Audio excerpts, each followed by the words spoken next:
তোর ভাই তোকে বাঁচাবেই। আগে বল, কাল রাতে কি খেয়ে শুয়েছিলি? ভাই, এই বিস্কুটটাই আমি রাস্তায় পড়ে থাকতে পেয়েছিলাম। এটা খেয়েই রাতে ঘুমিয়েছিলাম, আর সকালে উঠেই আমার এই অবস্থা হয়ে গেছে। এই বিস্কুটের কারখানায় যাবেই আসল সত্য বের করবো। ভাই, তুই কোনো চিন্তা করিস না, তুই আরাম কর, আমি এখনই যাচ্ছি। এইটাই সেই বিস্কুটের কারখানা।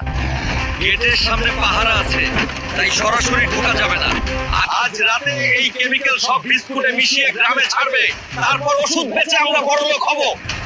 তোরা আমার ভাইয়ের এই অবস্থা করেছিস, আজ এখানেই তোদের খেলা শেষ।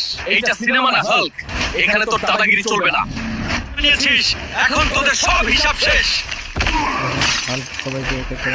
বল, আমার ভাইকে কিভাবে ঠিক করবি, এখনই বল।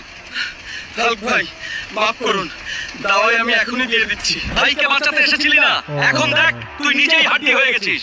তোরা তাড়াতাড়ি লাইক দাও, আমাকে বাঁচাও।